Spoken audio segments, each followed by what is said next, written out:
What's up, friends? Welcome back to the Friendly Food Forest channel. Lots of things growing on. Peach tree in the foreground, little gardening in the background. Let's go around, take a little tour. So the peach tree has been going absolutely nuts. We've been thinning it out quite a bit, and something I did today was go in and put up these 2x4s and just notched them at the top. And got towels. And then I've been feeding it grass clippings. Don't know if that's recommended, but it's better than nothing. It's what we got around here. Grapes. These are going to go up on our new fence, which we'll talk in just a little bit. I'd like to clean this pond out, but it's putting the forest in the Friendly Food Forest, that's for sure. This is how we get our annual gardens ready so far, and it's been working pretty good. Got to get the fence up before we really test it too much, but I can show you what it looks like in just a second. Got the Fantasia Nectarine. I was close to cutting this thing out of here because of peach leaf curl, but it didn't seem too bad this year, so I guess I'm gonna keep up on my spraying 3 times a year.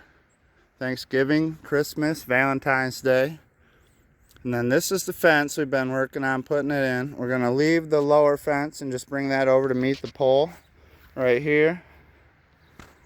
Gonna kind of leave this area wild.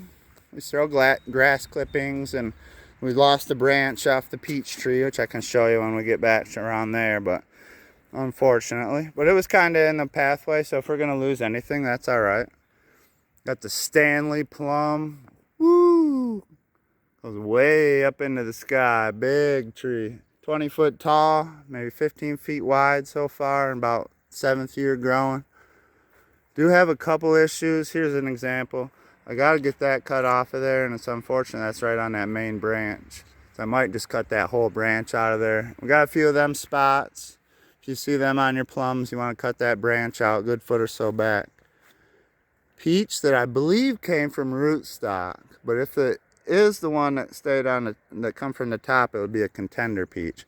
Really interested to try these. We've never got peaches off them, off this tree in particular. And all the trees are absolutely loaded. We had bees everywhere this spring, just pollinating these trees. So everything's been thinned a little bit. I don't worry about the plums too much, because actually the bugs get to them. I'm gonna talk to my neighbor. That might be chicken food. That's a project I'm working on over there, just doing some of the grunt labor for her. But I can't wait till that garden comes together. Hopefully we can get some walkthroughs over there as well. Apple tree, again, one that I was thinking about taking out, but just looking at the top, you see why I like it for right now. I'm a little nervous. I think we got fire blight on this apple tree, and on that trunk like that, I don't think it's going to live through it in the long run, and I don't want the fire blight to spread around. But you see, we do have apples, so it's one of them. I don't have a lot of other apple trees right now to worry too much about the fire blight. So it's staying for now, but we'll see. I'm going to keep a close eye on it. We'll spray that too. It doesn't really kill it, but it's better than nothing. Grabbed these for free locally. I said, all right, I'm removing one of them tarps. Got the family out there. For the most part, we thinned them down. That one, I don't think somebody did the work on that one. But for the most part, we thinned them out. Kind of raked the beds. Raked them into beds a little bit. Lowered it in the middle there. Because we do get some serious rains around here occasionally. It's real flat and level. So I've found a lot better success with raising them up a little bit. And you can see this soil. We haven't really done anything with it for a while. But this is a lot of old wood chips. You can see a few of them are left behind. And I'm interested to see if that ties up the nitrogen or not. It was definitely an issue, but I'm hoping we're at the right point where we got just now a softer soil. It really helps soften up that clay and get that organic matter in there. So I'm hoping we reached our magic point. I'm now a little nervous about wood chips. I wouldn't recommend using them unless you use them as bedding first and get them loaded up with nitrogen for maybe some chickens or something like that. Then they can have a dual purpose and really work well. Tippy always makes a little cameo.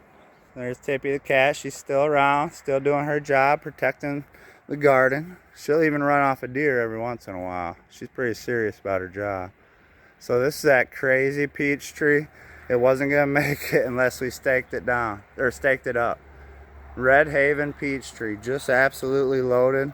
We've been thinning and thinning and thinning. I mean, it's hard to explain. You can see how close they are. And these have been thinned.